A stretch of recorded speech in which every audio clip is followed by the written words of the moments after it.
கர்த்தர் அன்பு கூறுறாரு. நான் எதுவா இருந்தாலும் என் பரலோக தகப்பன்கிட்ட போய் நான் சொல்லுவேன். தப்பு பண்ணிட்டா கூட அவர்கிட்ட போய் நான் சொல்லிக்கிறேன். ஆண்டவரே, தப்பு பண்ணிட்டேன், என்ன மன்னியும், எனக்கு உதவி செய்ய ஆண்டவரே, எனக்கு கிருபை காட்டும், இனிமேல் செய்யாதபடி என்னை காத்துக்கொள்ள நான் கேட்கிறேன். அப்படி ஆகாதபடிக்கு பார்த்துக்கிறது தான் பிசாசுடைய வேலை. நான் கர்த்தரை பார்த்து ஓடிடணும், இந்த பரலோக தகப்பனை பார்த்து ஒதுங்கணும், அவர்கிட்ட ஓடி ஒளியணும். ஆதாம் ஒளிஞ்சது போல இப்படித்தான் நினைக்கிறான் பிசாசானவன். கர்த்தரிடத்திலிருந்து நம்மை தூரமாக்கும்படியாக வேற ஒரு விதமான சுவிசேஷத்தை நமக்கு அவன் போதிக்கிறான். அதனால்தான் பவுல் சொல்றார், இது கிருபையின் சுவிசேஷம். இந்த சுவிசேஷத்தை இல்லாமல் வேற எந்த ஒரு சுவிசேஷத்தை அவன் பிரசங்கித்தாலும் அவன் சபிக்கப்பட்டவன் என்கிறார். ஏமாத்துறான். ஏமாத்தி என்ன பண்றான்?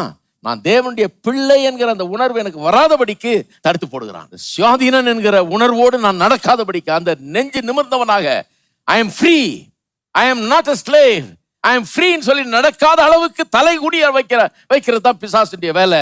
கர்த்தருடைய வேலை உங்களை தலையை நிமிர்த்துகிறவர் அவர், உங்கள் தலையை உயர்த்துகிறவர் அவர் என்று வேதவசனம் சொல்லுகிறது. நான் சொல்லுங்க, தலையை உயர்த்துங்க. பாவிகளை கூட கூட்டு வந்து கழுவி சுத்திகரித்து தலையை உயர்த்த செய்கிறவர் அவர்.